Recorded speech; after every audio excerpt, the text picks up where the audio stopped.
అక్కడ ఏం జరిగిందనేది న్యాయస్థానం నిర్ణయిస్తుంది. డిఎస్పీ ముందుగాల న్యాయస్థానం ఒక్కాలతా పుచ్చుకొని న్యాయస్థానం కంటే ముందు ఏం జరిగిందనేది ఆయనే తీర్పిచ్చిన తర్వాత ఈ కేసు కట్టుడు ఎందుకు, ఏం చేసుడు ఎందుకు? డిఎస్పీ పని ఏందో గత వరకు చేసుకోవాలి. ఆయన కేసు కట్టి విచారణ చేసి సంబంధించిన సాక్ష్యాలను కోర్టుకు సమర్పించాలి. ఆయన పరిధి గంట వరకే. అది దాటి ప్రవర్తిస్తున్నాడంటే దాని వెనకాల ఏం జరుగుతూ ఉందో స్పష్టంగా అర్థమవుతుంది. ఆ పాప పైన ఎక్కడ కూడా చిన్న స్క్రాచెస్ కూడా లేవు, మేము కూడా పరిశీలించడం జరిగింది. అవును, పాప పైన ఏం జరిగింది అనేది FSL report, post mortem report వచ్చిన తర్వాత నిర్ణయం తీసుకుంటామని చెప్పారు కదా. మరి రెడ్లకు కూడా దెబ్బలు తాకినాయని ఎఫ్ఎస్ఎల్ రిపోర్టు ఇవన్నీ రిపోర్ట్లు వచ్చేదాకా ఎందుకు ఆగలేదు? మరి ఇది ఒక డ్రామా. అంటే పోలీసులు క్లియర్గా మీకు ఒక బయట రిలీజ్ చేయమంటే చేస్తా. ఆ దాడిలో పోలీసు వాళ్ళు కూడా ఉన్నారు. నాకు ఎక్స్క్లూజివ్ వీడియో వచ్చింది.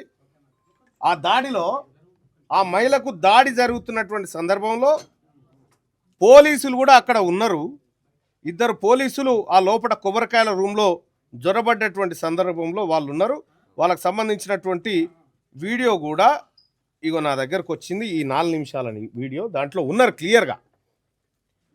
పోలీసులు తమ తప్పును కప్పిపుచ్చుకోవడానికి ఘటనా స్థలంలో పోలీసులు ఉన్న తర్వాత కూడా దాడి జరిగింది. ఎక్కడ పోలీసు వ్యవస్థ మీదకి వస్తుందో అనేటువంటి ఉద్దేశంతో పోలీసులు తప్పించుకోవడానికి ప్రయత్నం చేస్తూ ఉన్నారు. హత్యా నేరం కేసుల్లో రెడ్లనే కాదా పోలీసులను కూడా పెట్టాలని చెప్తున్నారు. అసలు ఆ పాపే లేదు అక్కడ, ఆమెతో పాటు తల్లితో పాటు అన్నటువంటి సిగ్గుందా ఏమన్నా చెప్పడానికి? ఇందులో లేదా? ఆ పాప లేదా? అదే పోలీస్ ఆఫీసర్ చెప్తా ఉన్నాడు. అదే పోలీస్ ఆఫీసర్ చెప్తా ఉన్నాడు కదా. ఇగో ఈ పాపను ఎత్తుకొని ఉన్నది ఎవరు అంటే స్పష్టంగా డిజైన్ చేసుకున్నారు, తప్పిస్తేందుకు స్పష్టంగా డిజైన్ చేసుకున్నారు అనేది అర్థమవుతుంది. ఇక్కడ అంటే దోషులు పోలీసులే అన్నట్టు. ఇగో ఈమె ఎత్తుకుంది, ఆ పాపనే, ఈ పాపనే ఆమె ఎత్తుకుంది. అంటే ఇగో ఇంత క్లియర్గా పాపను ఎత్తుకున్న వీడియో కనిపిస్తూ ఉంటే అక్కడ పాపనే లేదని చెప్పడం అంటే ఇంకా అది దుర్మార్గమైనటువంటి విషయం. ఒక పని చేయండి, ఆ డిఎస్పీ గారికి చెప్తా ఉన్నా, నేను రెడ్ల దిక్కు పని చేస్తూ ఉన్నా, రెడ్ల కూడు తింటా ఉన్నా, రెడ్ల ఉప్పు తింటా ఉన్నా అని చెప్పమని చెప్పు, నేను చూసుకుంటాం. ఇక్కడ బాధితులే వాళ్ళపైన రాళ్ల దాడి చేశారని చెప్పి కూడా మాట్లాడతారు డిఎస్పీ. అంటే నేనేమంటున్నా, బాధితులు అని చెప్తా ఉన్నారు. ఇక్కడ ఈ 3 రజక కుటుంబానికి చెందినటువంటి మహిళలు 8 మంది రెడ్లను కొట్టిదని చెప్తా ఉన్నారు. గాయాలై క్షతగాత్రులైన రెడ్లు దవాఖానలో ఉండాలి, పరారీలో ఉన్నారంటేనే దాన్ని బట్టి మనం అర్థం చేసుకోవాలి. ఇక్కడ ఎవరిని కొట్టిరు అనేది క్లియర్గా ఆ వీడియోలో కూడా ఉంది. రౌండప్ చేసి తల్లిని కొడుకుని విపరీతంగా కొట్టినటువంటి దృశ్యాలు అక్కడ ఉన్నాయి. ఇంత ఎక్స్క్లూజివ్ విజువల్ బయటకు వచ్చిన తర్వాత కూడా ఇంకా పోలీసులు దుర్మార్గంగా వ్యవహరిస్తూ ఉన్నారంటే ఒకటే డిమాండ్ చేస్తూ ఉన్నా, మా బీసీ ప్రభుత్వం అంటే ఈ పాటికి కాల్చి అవతల బారేద్దు 8 మంది రెడ్లని. పాప నెలలు నిండక ముందుకే పుట్టింది, హాస్పిటల్ నుంచి కూడా ట్రీట్మెంట్ మధ్యలో తీసుకొచ్చి ఇదంతా కూడా కులానికి రుద్దుతున్నట్టు అంటున్నారు. ఒక విషయము, 100లో 20-25 మంది పొరగాళ్ళు ఇప్పుడు 7 నెలలకే పుడుతున్నారు.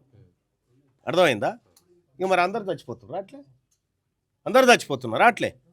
అంటే నేను ఒకటి ఏం చెప్తున్నా అంటే, నువ్వు తప్పించుకోవడానికి కారణాలు వెతుకుతా ఉన్నావు, కానీ అసలైనటువంటి దోషులను పట్టి సమాజం ముందు చట్టం ముందు నిలబెడదామనేటువంటి ఉద్దేశం పోలీసులకు లేనప్పుడు ఇటువంటి చిల్లర కూతలు కూస్తూనే ఉంటారు. ఇంకొకసారి ఆ బిడ్డ మరణం పైన ఎవడన్నా తప్పుడు కూతలు కూస్తే నాలుకే జీరి పారేస్తాం. ఏదైతే బీసీలకి రక్షణ చట్టం కావాలని చెప్తున్నారు కదా, సాధ్యమైందా? ఆంధ్రప్రదేశ్లో సాధ్యమైంది, కానీ నిన్న ఏపీలో సాధ్యమైంది కదా. గురువు దగ్గర సాధ్యమైంది, శిష్యుల దగ్గర ముఖ్యమంత్రి ఇంత జరిగినా స్పందిస్తలేడు కదా. ఈ చట్టం తీసుకొచ్చడానికి ముందర ఉంటాడు అసలు. ఆయననే ఉండకుండా చేస్తాం రాజకీయంగా. ఆయనను ముఖ్యమంత్రిగా లేకుండా చేస్తే మేము ఎట్లా తెచ్చుకోవాలో మాకు తెలుసు కదా. ఏదో ఇప్పుడు అధికారంలో ఉన్నాడు కాబట్టి చెప్తున్నాం. ఇంకో 2 ఏళ్ళు ఉంటాడు, ఆ తర్వాత ఈ రెడ్లు వెలమలు ప్రభుత్వాలు ఉండయి. మా ప్రభుత్వాలకు వచ్చిన తర్వాత ఏం తెచ్చుకోవాలో అది తెచ్చుకుంటాం. 8 మంది ఉన్నారని చెప్పేసి అన్నారు. ఇప్పుడు కేవలం 3 మాత్రమే అదుపులోకి తీసుకున్నారు. ఇంకా 5 ఆ పరిస్థితి ఏంటి? ఇంతవరకు దానిపైన అరెస్ట్ లేదు, ఏది లేదు, దానిపైన ఎవరు కూడా మాట్లాడట్లేదు పోలీస్ ఆఫీసర్స్. అంటే ఇక్కడ డీజీపీ గారు నిన్న మాట చెప్తూ, గణపతి గారు ఎక్కడ ఉన్నారంటే ఆయన బయట షెల్టర్ తీసుకుంటున్నాడు అని చెప్తా ఉన్నాడు. అడవిలో ఉన్న గణపతి షెల్టర్ ఏడ తీసుకుంటున్నాడో డీజీపీ గారికి ఎరక. నాగర్ కర్నూలు కాడ తప్పించుకొని తిరుగుతున్న ఈ 5 రెడ్లు దొంగలు దొరకరా? అంటే వీళ్ళు నిర్లక్ష్యం కాదు, వీళ్ళు వాంటెడ్గా వీళ్ళని పక్కకు పెడతా ఉన్నారు. అబూజ్మడ్ అడవుల్లో, ఛత్తీస్గఢ్ అడవుల్లో దాక్కున్నటువంటి మావోయిస్టు ఏ చెట్టు కింద, రాగి చెట్టు కిందనా, ఏప చెట్టు కింద అనేది వీళ్ళకి ఎరక. ఈ దొంగలు ఈ 5 రెడ్లు ఏడ దాచుకున్నారో వీళ్ళకి తెలియకుంటుంటుందా? కాబట్టి ఏమంటున్నంటే, ఇందులో పోలీసు నిర్లక్ష్యం స్పష్టంగా ఉంది. సంబంధిత పోలీసులను డిఎస్పీని సిఐని ఇద్దరిని సస్పెండ్ చేయాలి. ఏం చేయబోతున్నారు సార్ రేపు మీ భవిష్యత్ కార్యాచరణ ఈ సంబంధించిన ఎపిసోడ్? బరాబర్ దీన్ని వదిలిపెట్టే ప్రసక్తే లేదు. దోషులను శిక్షించాల్సిందే. ఈ చట్టం శిక్షించినప్పుడు సమాజం కూడా చట్టాన్ని తన చేతిలోకి తీసుకుని ముందుకు పోవాలని కూడా ఆలోచన చేస్తూ ఉంది.